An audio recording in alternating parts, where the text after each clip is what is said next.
this video, the best food on earth to lower proteinuria levels. And should you avoid soy if you are a man? And also, is vitamin C really the ultimate cure-all for kidney disease? This and more in today's video.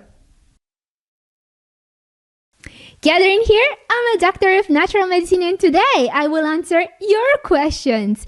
Because as always, you've sent in some fascinating ones and I can't wait to tackle them. Honestly, you guys are amazing. Your curiosity, your drive to learn, and your commitment to taking control of your health, it inspires me every single day. I see your comments, your emails, your stories of improvement, and it pushes me to give my very best in every single video. So let's not waste another second and start with the answers. First question is very interesting. This is about proteinuria. Gazmia Wujod 6048 asks, how to control protein in urine? What are the foods I can take? Thank you for this question, Gazmia, because actually the diet is the most effective tool we have against proteinuria. In fact, proteinuria is an indicator of how damaged the kidneys are because it tells us how much protein the kidneys are spilling into the urine.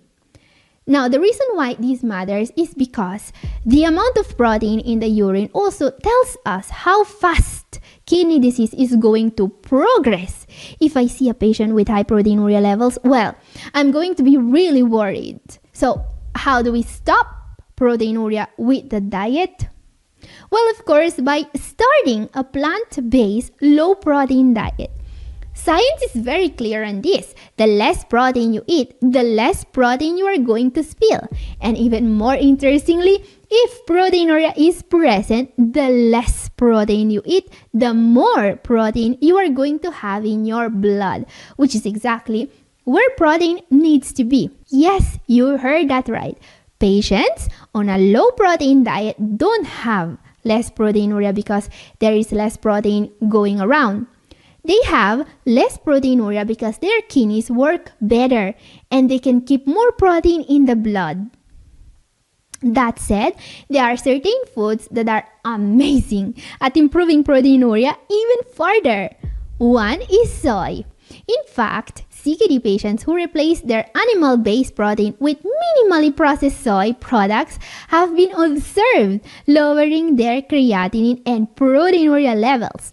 However, soy is also very rich in protein, which means that moderation is key when it comes to adding soy to your diet.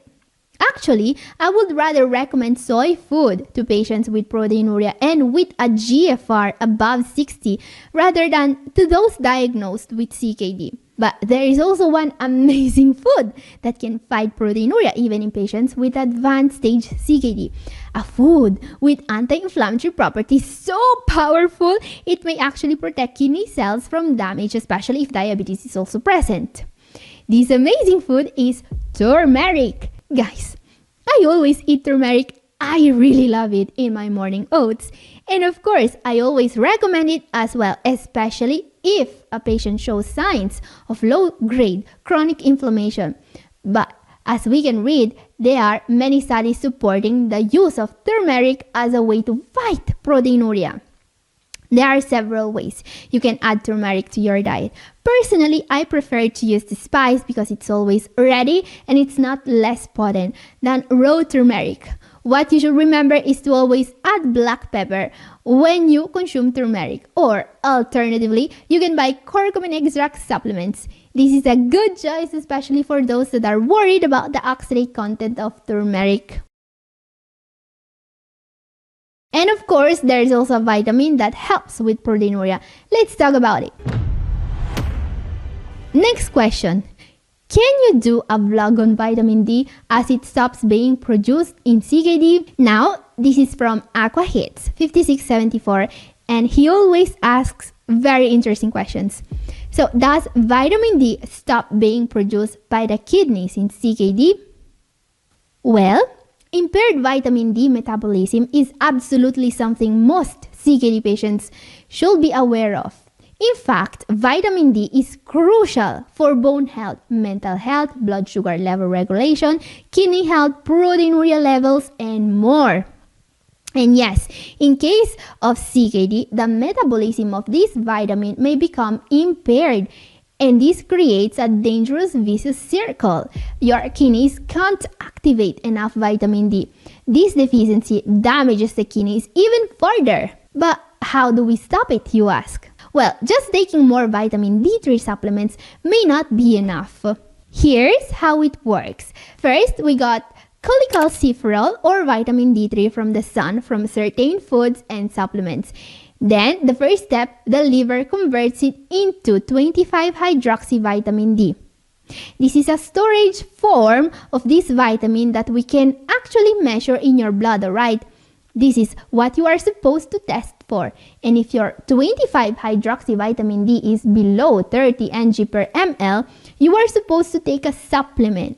Now, this is valid for everyone, not only people with CKD. In fact, as you can see, the kidneys are not involved yet. That's the next step. The kidneys convert this storage form into 1,25-dihydroxyvitamin D or calcitriol. Now, calcitriol is an active hormone. This is what many CKD stage 4 and 5 patients are deficient in, which also means that it may happen that patients are deficient in calcitriol even if they are supplementing vitamin D and even if their 25-hydroxyvitamin D is normal. But there is a treatment for that. CKD patients can actually be prescribed calcitriol or alpha-calcidol. These are vitamin D analogs exactly to avoid this problem. Now guys, there is the most important part of all this lecture about vitamin D. We don't test you for calcitriol levels, alright? So as I was saying, you may have normal vitamin D levels and still have kidney and bone problems due to impaired vitamin D activation. The way we determine if this is happening is by looking at your calcium, phosphorus, and parathyroid hormone levels. In fact, as I was saying, vitamin D is crucial for the calcium metabolism, which is in turn crucial for phosphorus and parathyroid gland health. So here's the takeaway. If you have CKD, get tested for calcium, PTH, and phosphorus levels regularly. That's how we determine your vitamin D status, among other things. I really hope this clears things up a bit. Now, let's answer another very interesting question about vitamins. So, this is from a user called Joseph Marcello 7481, and he asks, Catherine, do you remember what I wrote you short time ago after having confirmed it with the world's leading authority on vitamin C, who has written over 7 books on the subject, which is that vitamin C does not in any way compromise the function of the kidneys even in large doses? Oh, this is an easy question. Yes, I remember very well what you wrote about vitamin C, that everyone should just megadose it. I remember that very well, especially because your comment worried me a lot. And here's my answer to the question. Should everyone just take a huge amount of vitamin C every day? No, God! No, God! So, there you have it. Please, never megadose vitamin C. I don't care what any world's leading authority says about it. It's never megadose vitamins, especially vitamin C, and especially if you have CKD, alright? Okay, moving on. Oh, wait, you also want to know what happens to your kidneys when you megadose vitamin C? Well, here you go. Yeah, this is what happens to your kidneys if you follow the world's leading authority advice on vitamin C. And the way it works is simple.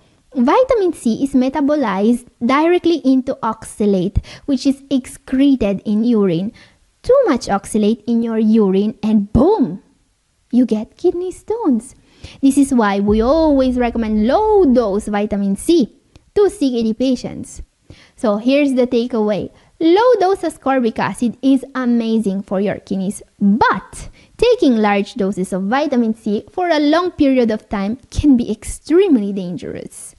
By the way, if you are still thinking about megadosing vitamin C, this you see here is a case study of a man who ended up in dialysis due to vitamin C supplementation.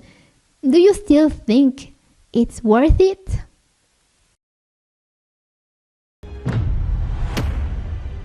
Okay, moving on.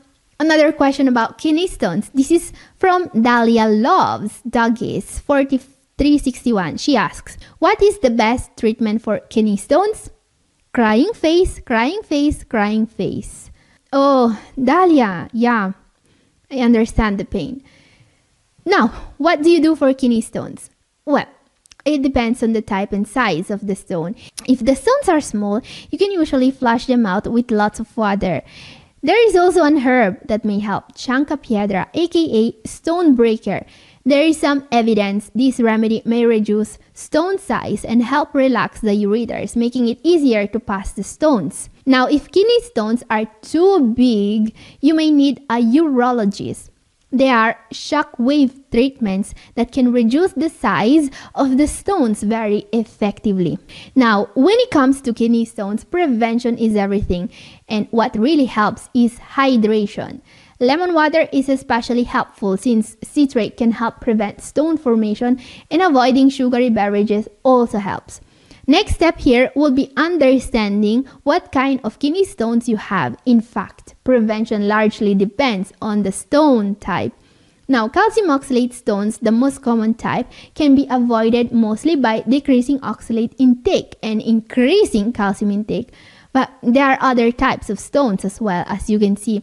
And knowing the stone type can really make a difference. I mean, taking calcium supplements every day doesn't really help if your stones are caused by a UTI.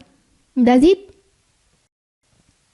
Okay guys, moving on. Let's talk about getting out dialysis. This is a question I get asked a lot. Eddie Sarmiento 973 asks, can dialysis patients still go up eGFR? Yes, it is common to see changes in your GFR level when on dialysis, but this doesn't necessarily mean kidney function is improving. I won't go into too much detail, but since GFR is calculated based on creatinine and creatinine is removed by dialysis, your estimated eGFR is usually much higher right after dialysis. But I don't think Adi is interested in knowing how we determine if dialysis is effective. What I believe she is asking is if kidney function can actually improve. And maybe if a patient can reduce the need for dialysis or even leave dialysis completely. And yes, this can happen. Sometimes patients still make urine and hold on to a little kidney function, and in rare cases, this has allowed a few to reduce or even come off dialysis completely. What can help here is reducing the amount of toxins in the body by improving the diet and reducing protein intake.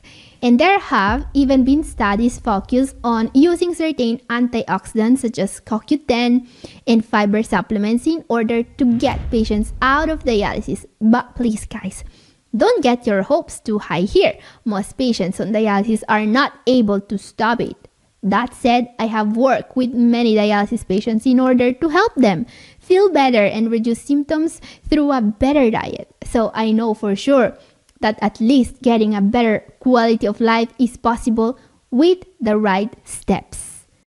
Okay, moving on, let's talk about everyone's favorite topic, cheese.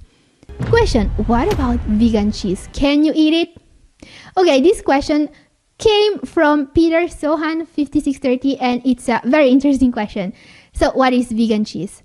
When we say vegan cheese, we refer to a category of foods that are made to look like cheese and that, however, contain no dairy. So no milk, no animal protein, and most brands also fortify their products with B12 vitamin, and that's a very smart choice.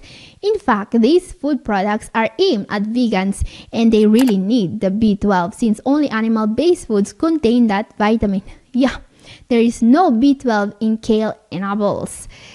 Now, vegan cheese today comes in all shapes and forms. You can find cheddar, Gouda, mozzarella, even provolone and parmesan. Even parmesan? Oh, these vegan brands have become arrogant. And I'm glad they don't sell this stuff in Italy. I think we still have penalty here for selling fake Parmesan. Anyway, should you throw away your zucchini, onion, and bell pepper, stir fry, and eat this stuff instead? Well, I really don't recommend it. First of all, not everything that's vegan is healthy. Brands are more focused on making their fake cheese taste good than on making it healthy. The result, most of these products are chock full of sodium. Yeah, not great for your kidneys. This one has a whopping 150 milligrams of sodium per 20 grams of product, and that's 1/10 of your total daily intake of sodium in just one bite. Second, it's an ultra-processed food we are talking about. For most of these products, the first ingredient is modified food starch. Does that sound healthy? I don't think so. Third strike, this stuff is full of calories and protein, so I really don't recommend it, just like I don't recommend ultra-processed foods in general. The only cheese alternative I can recommend in moderation is tofu and soy products in general.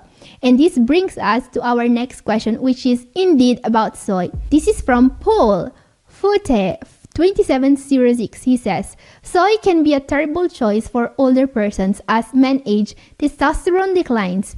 They have hormonal imbalance problems because the testosterone to estrogen ratio worsens. Okay, more of a statement than a question. So this person is worried about their testosterone levels, and he thinks that soy can make things worse. But is that true? Now, first of all, decline in testosterone levels in men is a real problem. We're actually looking at a worldwide decline in testosterone levels that, according to studies, is linked to the worldwide obesity epidemic. Now, this is a big problem because when testosterone is low, men tend to lose muscle mass and to gain body fat. This is not conducive to good health. But is this worldwide epidemic caused by soy consumption? Well, not at all, says science. In fact, we know today that soy contains phytoestrogens that are plant compounds similar to the human hormone estrogen. However, there is no correlation between the amount of phytoestrogens you eat and the estrogen levels in your body. So there is no need to be afraid of soy. And if you want to increase your testosterone levels naturally, what you should do is work on your sleep routine, lose weight, and start a resistance training program. But remember that low testosterone in men is a real medical problem. And if the natural approach doesn't work, you should get it treated medically, alright? Now guys, if you want to watch me answer more of your questions, my video up here is for you, and this is all for today. Thank you for watching. God bless you all. Bye-bye.